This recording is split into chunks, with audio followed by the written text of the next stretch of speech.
Hi hello welcome to news site Telugu channel. This is Paritala Murthy. So 4వ వారం nominations అనేవి మనంతా కూడా చూసాం. ముఖం మీద ఫోమ్ కొట్టాలా, ఒకరినొకరు నామినేట్ చేసుకోవాలా.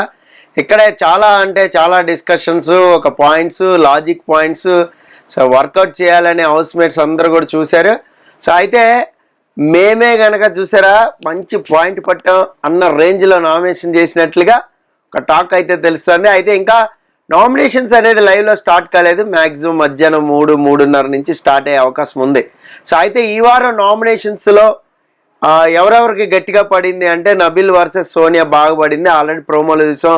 నబీల్ విచిత్రమైన సౌండ్స్ చేస్తా చాలా హుషారుగా అది అంటారు కదా. నాకైతే మిత్రా గుర్తొచ్చిందబ్బా. మిత్ర శర్మ, ఇది మన ఓటీటీలో మిత్ర శర్మ ఉంటుంది కదా, మిత్ర శర్మ గుర్తొచ్చింది. సో తర్వాత ఇంకొకటి ఏంటి అంటే నబీల్ వర్సెస్ పృథ్వీ, వీళ్ళిద్దరి మధ్యలో కూడా ఆర్గ్యుమెంట్స్ అనేవి పీక్స్లోకి వెళ్ళినాయి. అలాగే ప్రేరణకి విష్ణుకి కూడా మంచిగా మళ్ళీ ఒకసారి గట్టిగా పడిందట.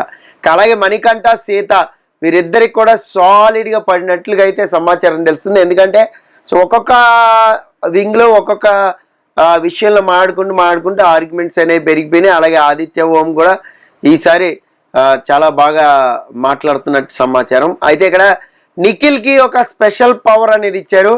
ఆ స్పెషల్ పవర్ క్లాన్ తెలుసుగా, చీఫ్ క్లాన్ మొత్తానికి చీఫ్ కాబట్టి ఒక స్పెషల్ పవర్ ఇచ్చారు. ఆ స్పెషల్ పవర్ వల్ల నైనికాని సేవ్ చేసినట్లుగా ఒక సమాచారం అయితే మనకు అందుతుంది.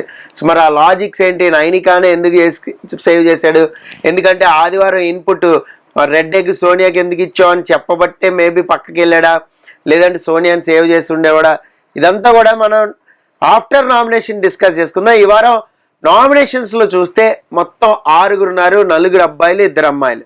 So Sonia, Aditya Om, Prithvi, Nabeel, Prerana and Manikanta. So 4 అబ్బాయిలు, సో 2 అమ్మాయిలు ప్రేరణ అండ్ సోనియా, వీళ్ళిద్దరు మాత్రమే అమ్మాయిలు ఉన్నారు. సో మ్యాక్సిమం మరి ఎవరు సేఫ్గా ఉంటారు ఏంటి, మిగతా వాళ్ళంతా సేఫ్గా ఉన్నారు. మరి వీళ్ళల్లో ఎవరు ఎలిమినేట్ అవుతారు ఏంటి అనేది మనం చూద్దాం. మిడ్ వీక్ ఓటింగ్ అనేది చూద్దాం. ఇక నెక్స్ట్ అభయ్ నవీన్ వెళ్ళిపోయిన తర్వాత చాలా విషయాలు అనేది హౌస్ మేట్స్ డిస్కషన్స్ అనేది పెట్టుకున్నారు. కొంచెం హైలైట్స్ నేను చూసినంతగా సేపు చెప్తా, ఎందుకంటే చాలా లెంతీ జరిగింది. ఇంకా నాకు నిద్ర వచ్చింది, నిద్రపోయాను. మధ్యలో అది మోగుతా ఉంది, చెవిలో నిద్రపోతా ఉన్నా. ల్యాగ్. విష్ణుప్రియ సీత ఏదో మాడుకుంటా ఉన్నారు, వింటున్నా నిద్ర వచ్చింది. సో అక్కడ వరకు చెప్తా, మీకు చూసినంత వరకు చెప్తా. పెద్ద పాయింట్ లేన్లో అంతా సొల్లు ముచ్చట్లు, సోది పాయింట్లు తప్ప ఇంపార్టెంట్ హీటెడ్ ఆర్గ్యుమెంట్ కానీ, ఒకళ్ళని బ్లేమ్ చేయడం కానీ, నీ వల్లే వెళ్ళిపోయాడని ఇలా తిట్టుకోవడం కానీ అదంతా కూడా ఏం లేదనమాట. సో ఫటాఫట్ చూద్దాం. సీత బాగా ఏడ్చింది, మనందరం కూడా చూసాము. వెళ్ళే ముందే ఏడ్చింది, వెళ్ళిపోయిన తర్వాత కూడా ఏడుస్తుండే. సో అక్కడ ప్రేరణ ఏమందంటే యాక్చువల్గా సెల్ఫ్ నామినేషన్ చేసుకోకుండా ఉంటే బాగుండేది అనే అభిప్రాయం అందరూ, ప్రేరణ ఒకతే కాదు ఆల్మోస్ట్ అందరూ కూడా చెప్పారు. కానీ నబీల్ మాత్రం బయట ఆడియన్స్ ఓటింగ్ ప్రకారమే మ్యాక్సిమం వెళ్ళిపోయి ఉండొచ్చు ఒక గెస్ వర్క్ అనేది చేశాడు. అలాగే ఇక్కడ నాగార్జున గారి విషయం కూడా వచ్చింది. నాగార్జున గారు హైడ్ చేశారు, అసలు రీజన్ ఏంటని చెప్పట్లేదు, చెప్పకుండా పంపిస్తారు అన్నట్టుగా మాట్లాడుకున్నారు. కానీ బయట ఆడియన్స్కి మాత్రం చెప్పేశారు కదా ఓటింగ్ ప్రకారం వెళ్తున్నారని. అలాగే ప్రేరణ తనకి అబ్బాయి రోజు ఇవ్వలేదని కొంచెం ఫీల్ అయిందనమాట. అక్కడ ఫీల్ అయినప్పుడు నబీల్ కూడా అన్నాడు, మరి నాకు లాస్ట్ వీక్ కూడా శేఖర్ బాస్ ఏం చేయలేదు కదా, మరి శేఖర్ భాష నాకు క్లోజ్ కదా, అయినా పాజిటివ్గా ఏం చెప్పలేదని. మేబీ ఏమన్నా సీత అలా కావాలని గేమ్ ఆడుతుందా పాజిటివ్ రెస్పాన్స్ కోసం అని కూడా సో ఒక యాంగిల్లో అనిపిస్తుంది.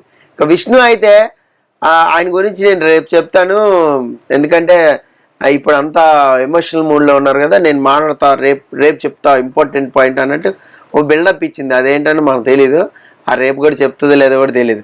సో అంటే ఏదో నెగిటివ్ పాయింట్ ఉంటుంది, అంటే బిగ్ బాస్ని తిట్టారు కదా, వాళ్ళు తిడితే అలాగే పంపించేస్తారు అని చెప్పు మేబీ అట్లా ఉండొచ్చు. ఇక్కడే అభయ్ అన్న మాటలకే యాక్చువల్గా వెళ్ళిపోయాడనే ఒక టాపిక్ కూడా అక్కడ వచ్చింది. నెక్స్ట్ బిగ్ బాస్ ఒక సీరియస్ వార్నింగ్ ఇచ్చాడు, మీరు ఎక్కడ పడితే అక్కడ స్ప్రెడ్ అవ్వద్దు, వచ్చి లివింగ్ రూమ్లో కూర్చోండి అని చాలా సీరియస్ వార్నింగ్ ఇచ్చాడు. అది ఎందుకనో మరి తెలియదు, మేబీ ఫుడ్ గురించి దాని గురించి అయి ఉండొచ్చు. నెక్స్ట్ నబీల్కి నైనిక కి సాక్రిఫైస్, నబీల్ ఏమన్నాడంటే నైనికాకి సాక్రిఫైస్ చేయొద్దని చెప్పారు కదా, కాబట్టి మనం గట్టిగా ఆడాలి, ఈసారి సమస్య లేదు, చీఫ్ కింద పోరాడాల్సిందే అన్నట్టు మాట్లాడుకున్నారు. సో ఎక్కడా కూడా గివ్ అప్ ఇవ్వకూడదు అనే ఒక డిస్కషన్ అనేది వచ్చింది. అలాగే యష్మి ప్రేరణ వీళ్ళిద్దరు కూడా ఉన్నారు అక్కడ. నిఖిల్ బాధపడుతుంటే కొంచెం యష్మి అక్కడ ఓదార్చింది. ఇక్కడే ప్రేరణ ఆదిత్యకి చెప్తుంది, అంటే ఇవంతా నేను హైలైట్స్లో చెప్తున్నాను, డిస్కషన్స్ అనేవి కొంచెం ల్యాగ్లో జరుగుతూ ఉన్నాయి.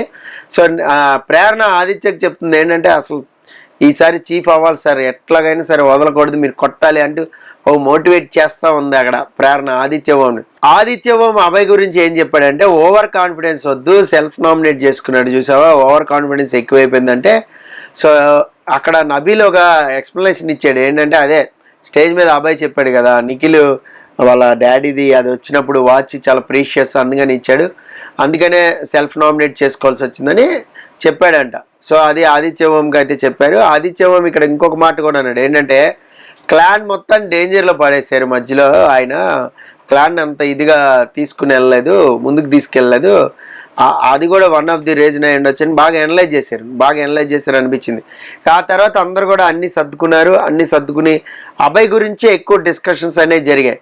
ముఖ్యంగా బీబీని అలా తిట్టడం వల్ల, బిగ్ బాస్ని తిట్టడం వల్ల, ఇలా సెల్ఫ్ నామినేట్ చేసుకోవడం వల్లే వెళ్ళిపోయాడు అని ఒక కన్క్లూజన్కి వచ్చారు. కానీ బయట సోషల్ మీడియాలో ఓటింగ్ వల్ల వెళ్ళిపోయాడు అని మాత్రం గ్రహించలేకపోతున్నారు. అలాగే నామినేట్ అయింది మెయిన్, సెల్ఫ్ నామినేట్ అయింది మెయిన్ అని అలా ఫీలింగ్, అంటే 2-3 సార్లు అక్కడ నాగార్జున నుంచి వచ్చింది కదా, సో అది ఫిక్స్ అయిపోయారంట.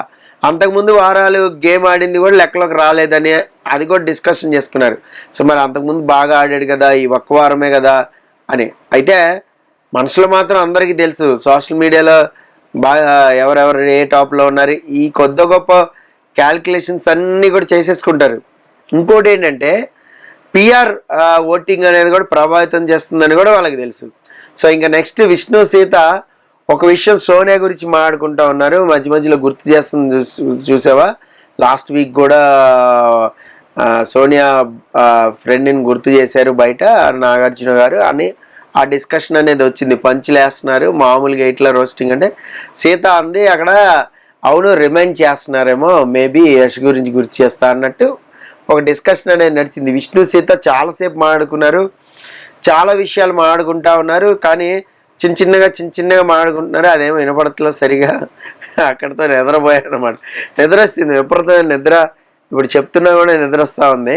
సో అయితే ఇక్కడ చాలా విషయాలు అనేవి డిస్కషన్లోకి వచ్చాయి. ఏదేమైనా కూడా అభయ్ ఇంకొన్ని వారాలు ఉంటే బాగుండేది, కొంచెం గ్రాఫ్ పెరిగేది, ఆ ఛాన్స్ తీసుకునేవాడు, కొంచెం మైండ్ గేమ్ ఆడేవాడేమో, నిఖిల్కి కొంచెం ధీటుగా ఆడేవాడేమో నాకు అనిపించింది. ఇంకా క్లియర్గా మనం ఓవరాల్గా చూస్తే నిఖిల్ డామినేషన్ అనేది టాస్క్లో 100% కనబడుతుంది అబ్బా. సో మరి నిఖిల్ని డామినేట్ చేస్తూ మైండ్ గేమ్ ఆడేవాళ్ళు ఎవరు వస్తారు హౌస్లోకి, వైల్డ్ కార్డ్ ఎంట్రీలు ఏమి ఉండబోతున్నాయి. So maximum wild card entry అనేది 2-3 వారాల్లో జరిగిపోవాలి, 5వ వారం అయిపోగానే జరిగిపోవాలి. యాక్చువల్గా ఇది 4వ వారం, ఇప్పుడు రేపు 5వ వారం జరుగుతుంది.